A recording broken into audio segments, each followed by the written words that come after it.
சாய்ராம், என் அன்பு செல்லமே, என்னுடைய தங்கமே, எப்பொழுதும் என்னை பார்த்து ஒரே ஒரு விஷயத்தை கேட்பார்.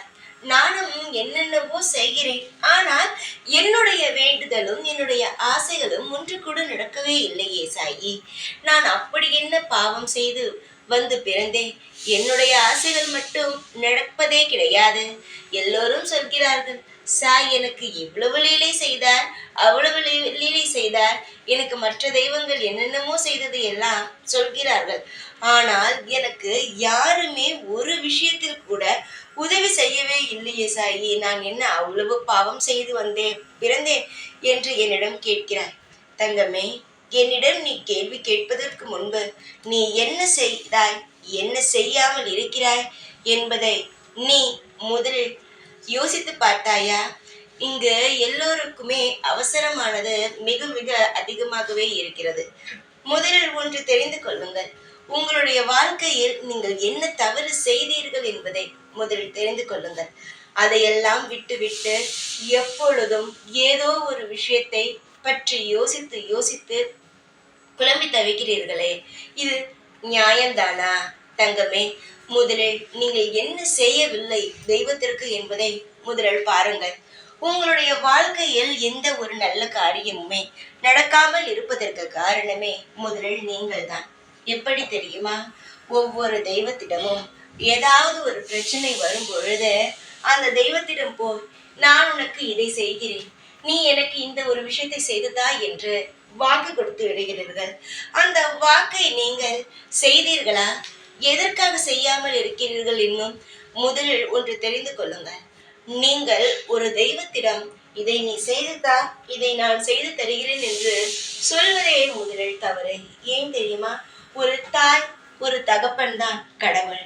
நீ எப்படி பார்க்கிறாயோ அதுதான் கடவுள். நீதான் அந்த தெய்வத்திற்கு இது செய்து தருகிறேன், எனக்கு அதை செய்துதா என்று வாக்கு தருகிறீர்கள். அதை நீங்கள் செய்யாமல் விட்டு விட்டால் அந்த தெய்வம் அதற்காக காத்திருக்கும். அடுத்த விஷயத்தை அப்பொழுதுதானே செய்து தரும். சில சமயம் எனக்கே நீ சொல்லிவிட்டு சில விஷயங்களை செய்யாமல் எல்லாம் இருந்திருக்கிறாய். நானாக ஞாபகம் முட்டி எல்லா விஷயத்தையும் உன்னிடமிருந்து பெற்றேன். மனிதர்கள் நீங்கள் மட்டும் எப்பொழுதுமே உங்களுக்கு தேவையானதை எங்களிடமிருந்து பெற்றுக்கொள்கிறீர்கள். ஆனால் எங்களுக்கு நீங்கள் செய்கிறேன் என்று வாக்கு கொடுத்து நீங்கள் எதுவுமே செய்வது கிடையாது. கடைசியில் கேட்டால் தெய்வம் வாக்கு கொடுத்தால் செய்யாது என்று சொல்லிவிடுகிறீர்கள். நாங்கள் நிச்சயமாகவே செய்து தந்து விடுவோம். ஏன், உதாரணத்திற்கு ஒன்று சொல்ல வேண்டும் என்றால், நீங்கள் எங்களிடம் ஒரு வேண்டுதலை வைக்கிறீர்கள். வேண்டுதலை வைத்து அந்த வேண்டுதல் நாங்கள் செய்து கொடுத்த பிறகுதானே நீங்கள் சொன்னதையே செய்கிறீர்கள் சில சமயம். ஆனால் நாங்கள் நீங்கள் செய்வீர்களா மாட்டீர்களா என்பதெல்லாம் எதிர்பார்க்காமல், பிள்ளைகள் கேட்டு விட்டார்களே என்பதற்காக நீங்கள் கேட்ட அனைத்து விஷயங்களையும் செய்து கொடுக்கிறோம். அதை முதலில் ஞாபகத்தில் வைத்துக் கொள்ளுங்கள். முதலில் நீ எந்த தெய்வத்திற்கு என்ன வேண்டுதலை வைத்திருக்கிறாயோ அதை போய் முதலில் செய். அந்த தெய்வம் உன் மீது கோபமாக இருப்பதினால் மட்டும்தான் எந்த ஒரு நல்ல காரியமும் இன்னும் நடக்காமல் இருக்கிறது.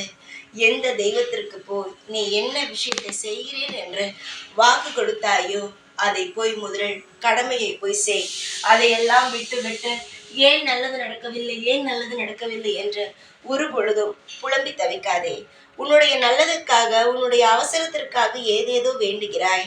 ஆனால் அந்த வேண்டுதல் உனக்கு முடியுமா, பிற்காலத்தில் செய்ய முடியுமா என்பதை இனிமேலாவது யோசித்து வேண்டுங்கள்.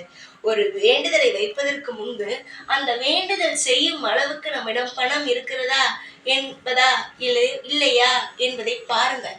அதை விட்டுவிட்டு அவசரத்தில் நான் உனக்கு இது செய்கிறேன், அதை செய்கிறேன் என்று உங்கள் கைக்கு மீறி வேண்டிவிட்டு பிறகு எந்த ஒரு விஷயத்தையும் பற்றி தேவையில்லாமல் யோசிக்காதீர்கள். இப்பொழுதும் நீ அளவுக்கு மீறி வேண்டி வைத்திருக்கிறாய். ஒவ்வொரு தெய்வத்திற்கும் நீ எப்பொழுதுமே ஒன்று செய்கிறாய். எல்லா தெய்வத்திடமும் போய் இதை செய்து தாருங்கள், அதை செய்து தாருங்கள், நான் செய்து தருகிறேன் என்று சொல்கிறாய். இனிமேல் அப்படி சொல்லாதே. உன்னால் முடியுமா, வேண்டுவதற்கு முன்பு இதை உன்னால் செய்ய முடியுமா என்பதை பார். அப்பொழுது நீ வேண்டு. தேவையில்லாமல் உன் கைக்கு மீறி வேண்டி செய்ய முடியவில்லை என்று தவிக்காதே. இப்பொழுதும் உன்னுடைய வாழ்க்கையில் சில நல்ல காரியங்கள் தடைப்பட்டு நிற்க நீதான் காரணம். தேவையில்லாமல் வேண்டுதலை வைத்து இப்பொழுது பார்த்தாயானால் எல்லாம் உன் கை மீறி போய்விட்டது. புரிகிறதா? அதனால் எல்லா விஷயத்தையும் பார்த்து செய். உனக்கு நான் இப்பொழுது ஞாபகம் ஊட்டதான் வந்தேன். நீயோ போட்டு குழப்பிக் கொண்டே இருக்கிறாய். ஏன் நல்லது நடக்கவில்லை, ஏன் நல்லது நடக்கவில்லை என்று நீ ஒவ்வொரு முறையும் குழப்பிக் கொண்டே இருக்கிறாய். நான் அதை சொல்லத்தான் வந்தேன். குழம்பி தவிக்காதே, காரணம் இதுதான் என்று சொல்லத்தான் வந்தேன். முதலில் உன்னுடைய கடமையை நீ செய். அதற்கு பிறகு உன் வாழ்க்கையில் எவ்வளவு பெரிய நல்லதெல்லாம் நடக்கிறது. நீ எதெல்லாம் யோசித்து வைத்திருந்தாய், அந்த விஷயமெல்லாம் நடக்கிறதா இல்லையா என்று வேடிக்கை மட்டும் பார். உன்னுடைய வாழ்க்கையில் நீ எதை செய்ய வேண்டுமோ அதை செய்துவிடு. மற்றபடி அது நடக்குமா நடக்காதா என்பதை நான் உனக்கு முடிவாக சொல்கிறேன். ஆனால் ஒன்று, இப்பொழுது நீ உன் வாழ்க்கையில் தடைப்பட்டு கொண்டு இருக்கும் விஷயத்திற்கெல்லாம் காரணம் நீதான்.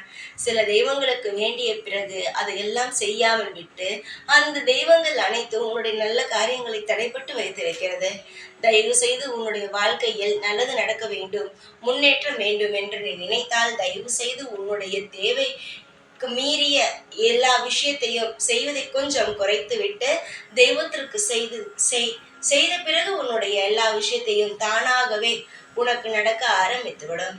ஏற்கனவே பல பிரச்சனைகளில் இருக்கிறாய். இந்த புது பிரச்சனையிலும் நீ மாட்டிக்கொள்ள வேண்டாம். உன்னுடைய ஆசைகள், உன்னுடைய கோரிக்கைகள் எல்லாமே நடக்க ஆரம்பித்துவிடும். நீ எப்பொழுது உன்னுடைய வேண்டுதலை செய்ய ஆரம்பிக்கிறாயோ அப்பொழுது உன் வாழ்க்கையில் நல்லது நடக்க ஆரம்பித்துவிடும். அதாவது வேண்டுதல் என்றால் என்னவென்றால், ஒரு தெய்வத்திடம் நீ ஒரு விஷயத்தை செய்து தாருங்கள் என்று நீ கேட்டிருப்பாய். அந்த தெய்வத்திற்கு அப்புறம் நீ சொல்லியிருப்பாய், நீங்கள் இந்த விஷயத்தை எனக்கு செய்து கொடுத்தீர்கள், ஆனால் நான் உங்களுக்கு இந்த வேறொரு விஷயத்தை செய்து தருகிறேன் என்று சொல்லியிருப்பாய். சில சமயம் அந்த தெய்வம் செய்து கொடுத்திருக்கும், நீ இன்னும் செய்யாமல் வைத்திருப்பாய். அந்த விஷயத்தை தான் செய்ய சொல்கிறேன். நீ வேண்டியும் இன்னும் அந்த விஷயம் நடக்கவில்லை என்றால் அதை நான் செய் என்று சொல்லவில்லை. நீ வேண்டிய ஒரு விஷயம், நீ எனக்கு இதை செய்து தந்த பிறகு நான் இதை செய்து தருகிறேன் என்று சொல்லியிருப்பாய் பார்த்தியா, அந்த விஷயத்தை தெய்வம் செய்து தந்த பிறகு நிச்சயமாக உங்கள் வேண்டுதலை நீங்கள் செய்ய வேண்டும். காலத்தை கடத்தாதீர்கள்.